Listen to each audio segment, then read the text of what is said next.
You want to support Roland Martin Unfiltered? Be sure to join our Bring the Funk fan club. Every dollar that you give to us supports our daily digital show. There's only one daily digital show out here that keeps it black and keep it real as Roland Martin Unfiltered. Support the Roland Martin Unfiltered daily digital show by going to RolandMartinUnfiltered.com. You can make this possible. Last night's Democratic presidential debate proved to be the most contentious one so far. Bloomberg made his first appearance. Biden and Warren had a lot to prove. Sanders was Sanders, and Klobuchar, well, she was Klobuchar. Here are some of the highlights. I'd like to talk about who we're running against. A billionaire who calls women fat broads and horse-faced lesbians.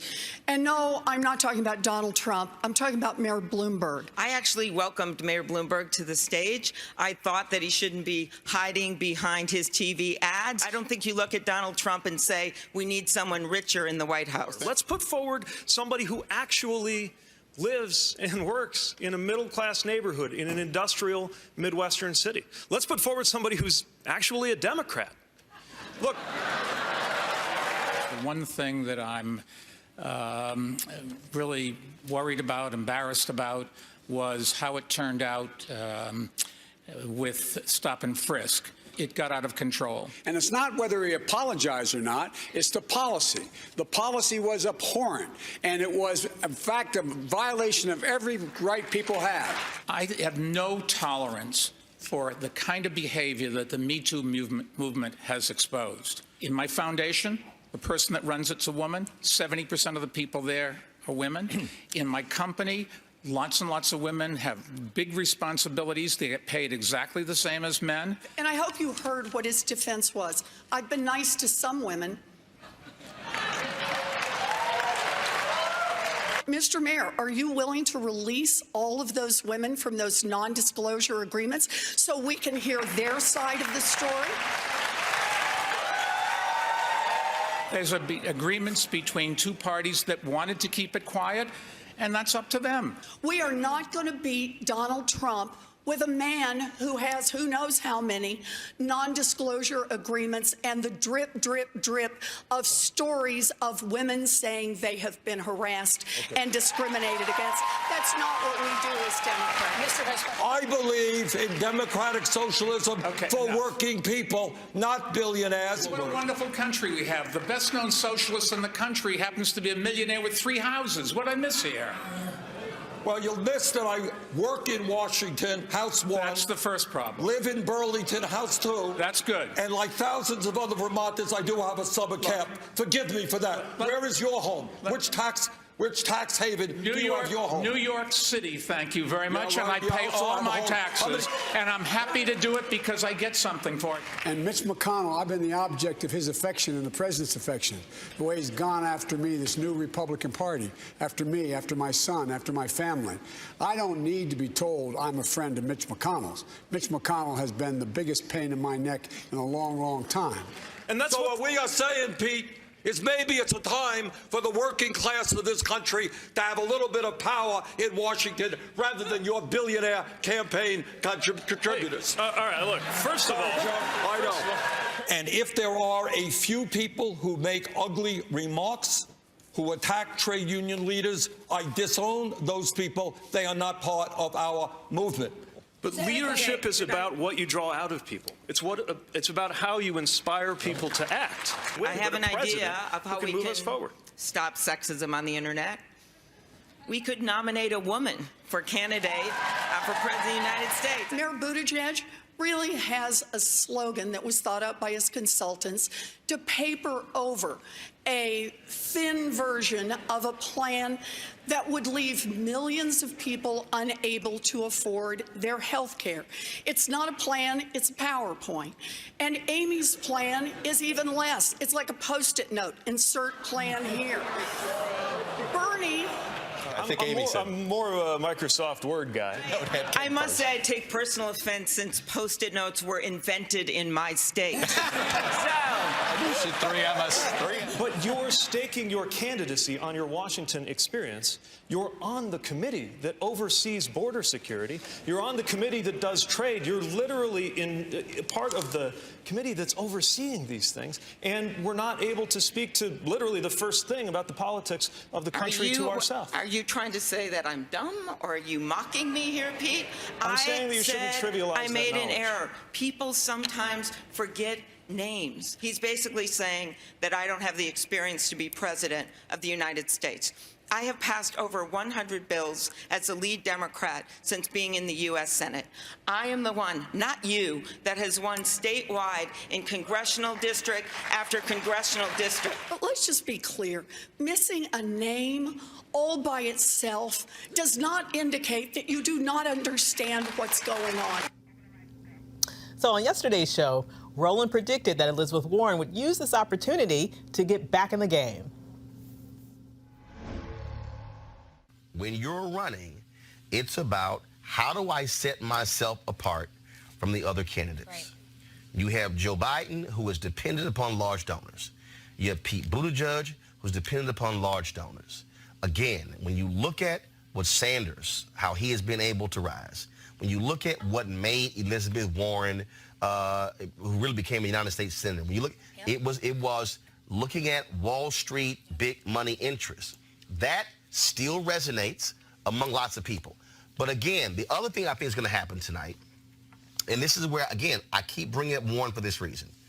Vice President Joe Biden wrote the 1994 crime bill. Exactly. Senator Bernie Sanders, even though he spoke on the floor about the negative aspects of the crime bill, he still voted for it. Mayor Pete Buttigieg has his own issues in terms of African Americans in the police department in South Bend, Indiana. Senator Amy Klobuchar has to answer to the questions when it comes to she's prosecuted. Bloomberg, stop and frisk, redlining comments, housing, homelessness, all of that sort of stuff. Again, the one person who can go after all of them tonight on all of those issues is Warren. She's got the Indian thing and Native American nonsense going on. She drove. Yeah, but that's not. First of all, that's Who gets tested no. for being a That is not. Hey, that's Hold not on. even in the category of what we're talking about. No. That is not a policy issue. There we go. Everybody else. I'm telling you tonight. I'm telling you tonight's debate and Tuesday's debate. I'm telling you right now. Tonight's debate and Tuesday's debate could very well change the fortunes up or down for any candidate. Well, Roland was right. Warren struck a lot of blows to everyone on stage last night, and one of the big ones was to Bloomberg. She shredded him for his treatment of women. Senator Warren, you've been critical of Mayor Bloomberg on this issue. Yes, I have, and I hope you heard what his defense was. I've been nice to some women. Just doesn't cut it. The mayor has to stand on his record, and what we need to know is exactly what's lurking out there. He has gotten some number of women, dozens, who knows, to sign non-disclosure agreements, both for sexual harassment and for gender discrimination in the workplace. So, Mr. Mayor, are you willing to release all of those women from those non-disclosure agreements so we can hear their side of the story?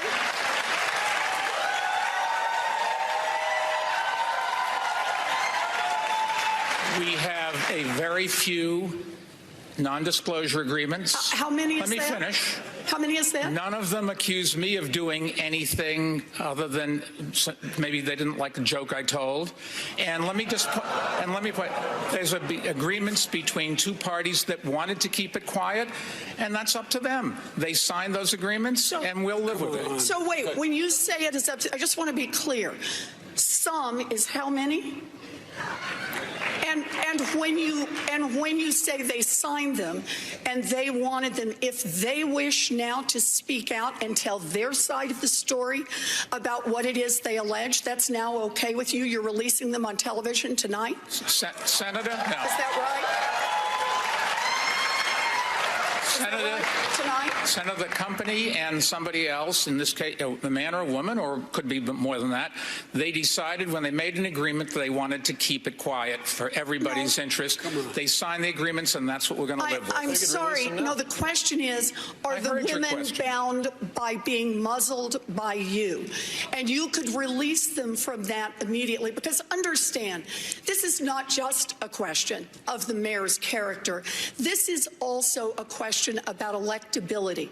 We are not going to beat Donald Trump with a man who has who knows how many non-disclosure agreements and the drip, drip, drip of stories of women saying they have been harassed and discriminated against. That's not what we do as Democrats.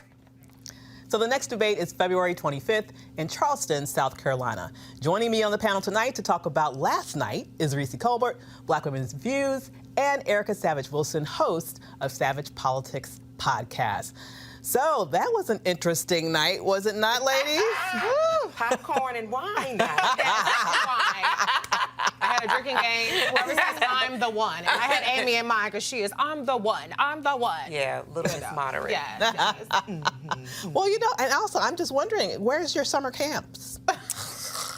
Yeah, because I need one of those. I need a summer camp. Yeah, very I definitely need one of those. Yeah, You did. And then the other thing, too, is that, you know, the conversation is so billionaire. We've not expanded that to be millionaires. Bernie Sanders is not a working class individual. No. Elizabeth Warren. Oh, at all. No. I mean, they're senators. They're very well taken care of. They'll be well taken care of after they exit. For the rest of their lives. For the rest of their lives. And I think that the one thing kind of like we have to pull back and dial back on this conversation is really there is a real, there is a wealth gap, and that there is not a real relatability to folks who are trying to make it day to day, and folks who are able to afford a third home, having two homes. Well, that's true. But you know what's really interesting is we, you know, if we went backwards, we did used to talk about millionaires and billionaires in the last election cycle. But now all of a sudden we only talk about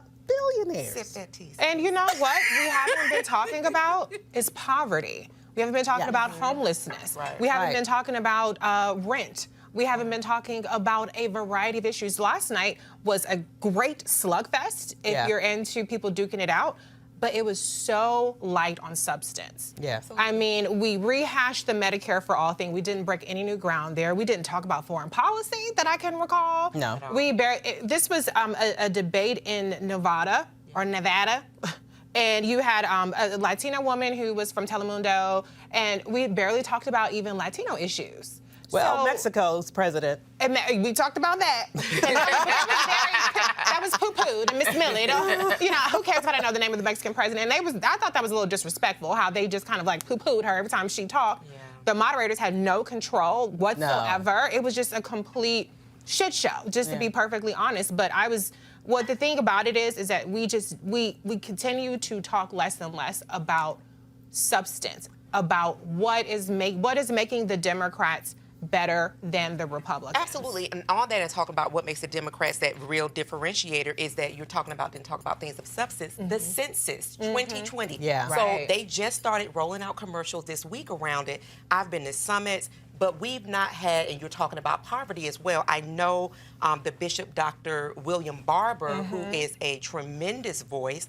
He is constantly on Twitter talking about the 140 million low wealth and poor folks. And as you said, like that was not brought into the conversation specifically, and homelessness is how that relates to the census.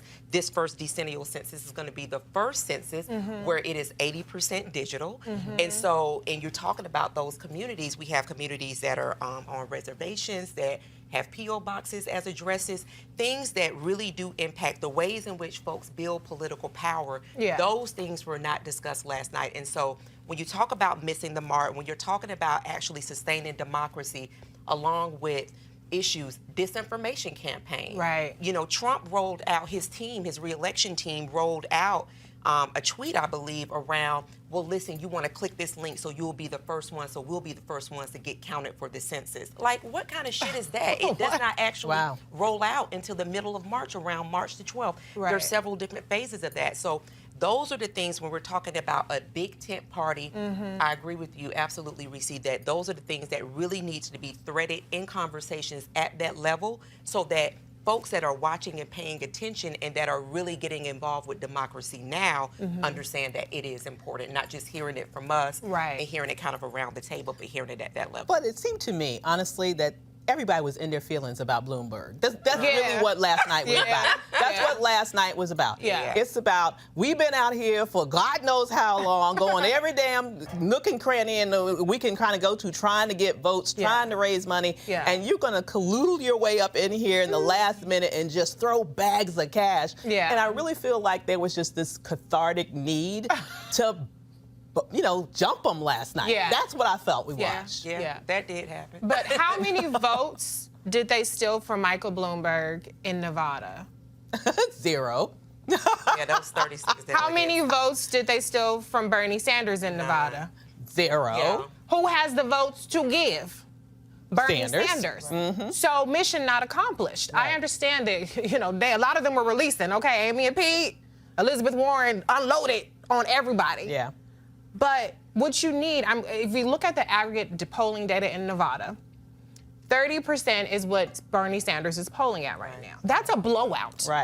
Okay, the next person is Joe Biden at 16%. Then you have Pete Buttigieg at 14%, Warren at 14%. So there is a lot of ground to make up in Nevada, and these folks need a win in Nevada.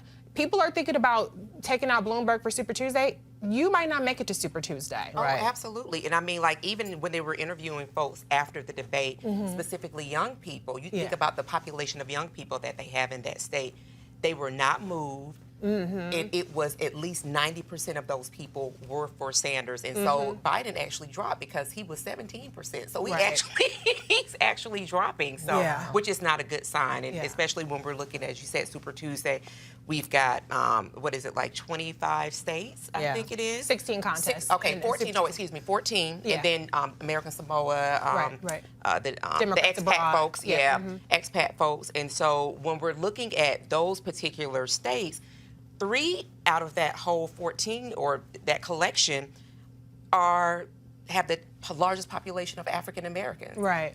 So if something is not done in between now and by the time we get to South Carolina, you'll probably see some people rolling up because they just don't have a path. And I just didn't see the focus on the fact that you have to survive Nevada. People are going to get blown out in South Carolina, even though Sanders is certainly gaining on Joe Biden. Tom Steyer was unscathed because he wasn't on the debate stage. But he's South Carolina. He has a pretty decent number in Nevada as well, and then he's also gaining quite a bit in South Carolina while Biden is trying to get other places. So I understand the need to unload on Bloomberg, but they had bigger fish to fry, and that's Bernie Sanders. When will they ever see that? I mean, this is the 7th, I believe, debate? It's interesting to me that how there doesn't seem to be a very good strategy from any of them to really lay a blow. I've not seen one debate where I felt like someone really went for Bernie. How come he keeps falling under the radar? Yeah, I don't know. And then even like with Elizabeth Warren, there was something that she said, but it wasn't to him. So there's almost like this gentleman's agreement, so to speak. It's not working out well for them. For none of them. I mean, had it not been for Bloomberg pointing out, I think, what a lot of us know around Bernie Sanders and not being this revolution leader that he says that he is, I mean, like, I think that may have been the first time that people were like, oh, okay, then, well, there's a reason now that maybe I don't connect with Bernie in the way that I feel like I do. But yeah, so that's kind of like, that's really concerning for me because it makes me consider, well, what is it that you all are holding out on? It can't be that you're actually afraid of him. What is it that you're holding back? Maybe they are. I mean, when he doesn't take responsibility for the behavior of his trolls online. Every time he says what he has to say as a politician does, I disavow. You kind of remind me about how Trump handled the whole KKK thing, right? When, I disavow. I disavow. But then when it comes to really taking responsibility, he always undercuts that by saying, but I don't really think they're my people. Right. And in Pete's defense, I will say, I think Pete had a strategy to go after Sanders, but Amy was like, so he had to kind of like handle that part. But my theory, the only thing I could think of is that, and we heard this in the last question where they talked about, should the person who wins the plurality of the votes become the nominee? And everybody was like, hell no. We need to let this process play out what it is, right? And so I think at this point, perhaps they just feel like, okay, Sanders support, you can't breach that. So they're all trying to get to second place. And they're hoping that, we have a contested convention, the superdelegates are going to bail them out. And they'll become the nominee because nobody has a first place, I'm trying to win the nomination with the most majority pledge delegate strategy on that stage. No, because, you got Pete that's going after Amy for her people, and then you've kind of got the Bloomberg and the Biden, which are kind of like the fallbacks. Right. So, yeah, it is a bit concerning. There's not really anybody that has a clear and focused message, and so I just hope people are really paying attention to that. Do you think there needs to be a backroom conversation someplace and say, some of y'all ain't got a path, get the hell out? Do you think? No, I don't even think that the Democrats are even strong enough to have that conversation. We just think about, what was the guy who's been running since 2017, just dropped out maybe a month ago? Oh, you're talking about Hickenlooper or Bennett? No, not Bennett. He's been running since 2017. John, just somebody who was taking up space. Oh, Delaney. So, yes, John Delaney. Yeah, so it would have been nice for that conversation to have been had, I think, a few months ago. So I think that in the interest of kind of television ratings and things of that nature is probably just going to continue to play out the way that it is now. And I think that there's an incentive to stay in, right? A lot of people see the benefit of having name recognition. Certainly Bernie Sanders has benefited from that. Joe Biden has benefited from that. If you have the money to continue on, then sure, why not? Other than your dignity if I'm not losing. But, people might be trying to kind of, get some leverage.